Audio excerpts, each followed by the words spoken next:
दोस्तों, मैं दमेश फिर आ गया आपके पास एक नई वीडियो लेकर के।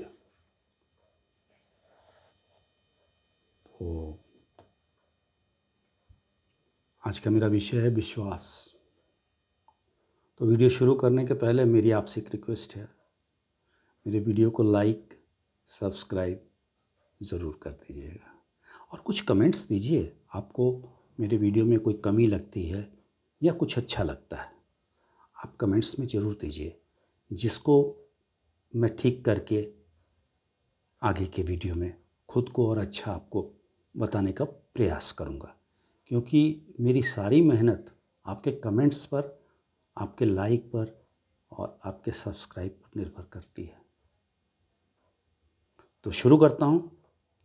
तो आजकल बात क्या हो गई है युवाओं में कि विश्वास की काफ़ी कमी हो गई इन लोगों में। आप कह सकते हैं आत्मविश्वास।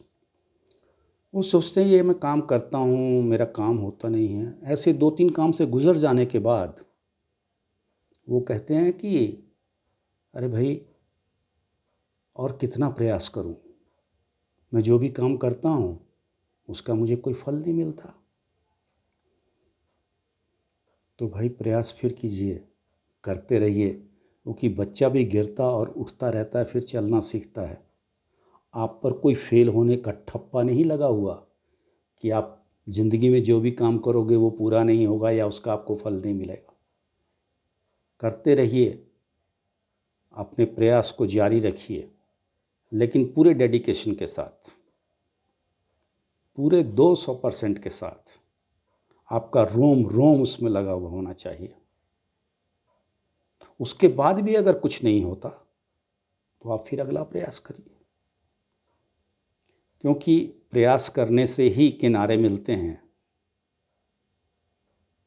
प्रयास करने से ही किनारे मिलते हैं और पत्थरों से टकराने के बाद ही समुंदर समुंदर कहलाते हैं। तो कुछ लोग इस बात को लेकर के बहुत बातें करते हैं। मैं आज आपको कुरुक्षेत्र के मैदान में अभी ले जा रहा हूँ कि श्री कृष्ण ने कुरुक्षेत्र के मैदान में अर्जुन को कहा था कि कर्म करते रहो, फल की चिंता मत करो। तो इस गीता का सार का आउट ऑफ कॉन्टेस्ट, मतलब गैर प्रासंगिक आप कह सकते हैं, मैंने कोई संदर्भ ही नहीं होता है। लोग कह देते हैं अरे यार वो कर्म करो यार, तुम फल की चिंता क्यों करते हो, तुम काम करो ना। तो गलत उपयोग जाने अनजाने में इस सार का हुआ है और हो भी रहा है, लेकिन इसका निहितार्थ कुछ और है। जरा ठंडे दिमाग से इस सार पर चिंतन करिए। क्या बगैर फल प्राप्ति के कोई मनुष्य कर्म कर सकता है? असलियत में जब श्री कृष्ण अर्जुन को ये सब समझा रहे थे तो सिर्फ अर्जुन ही उसे सुन पा रहा था और दूसरा कोई नहीं। हमें तो इसका ज्ञान संजय के द्वारा हुआ जब वो धृतराष्ट्र को इसका वर्णन दे रहा था।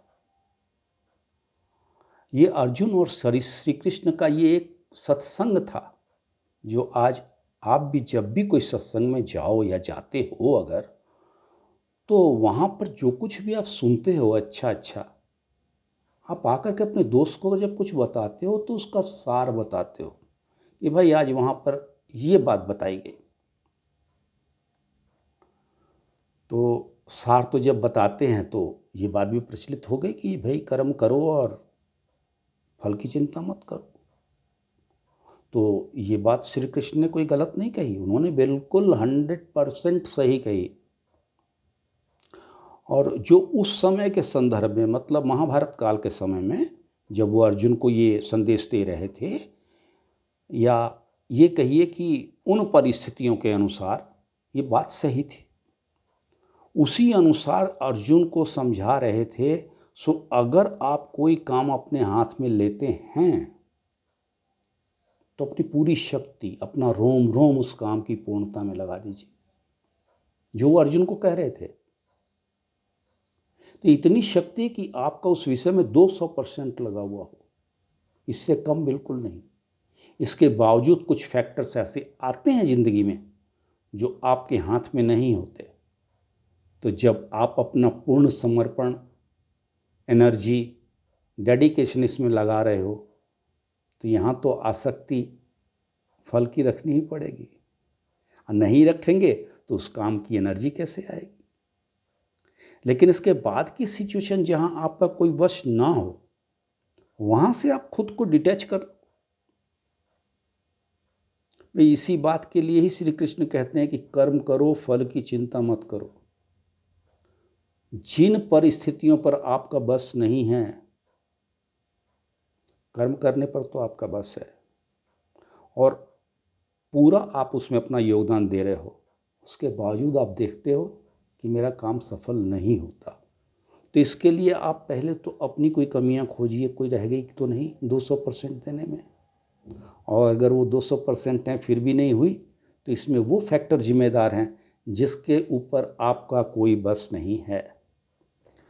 तो तू क्यों अपना मुकद्दर ढूंढता है? अपना मुकद्दर क्यों ढूंढता है कि मेरे भाग्य में ये नहीं है इसलिए मैं सफल नहीं हो रहा। मैं यहाँ पर 3 लाइनें एक बहुत अच्छी शायर की बताऊंगा, मुझे उसका नाम नहीं मालूम। वो ये कि तू क्यों अपना मुकद्दर ढूंढता है, सीख उस समुंदर से जाके ले जो टकराने के लिए पत्थर ढूंढता है। टकरा जा तू भी, सफलता मिलेगी, जरूर मिलेगी। इसी बात के साथ मैं अपनी वाणी को विराम देता हूँ और उम्मीद करता हूँ कि आप इस पर ज़रूर कमेंट्स देंगे। Thank you very much.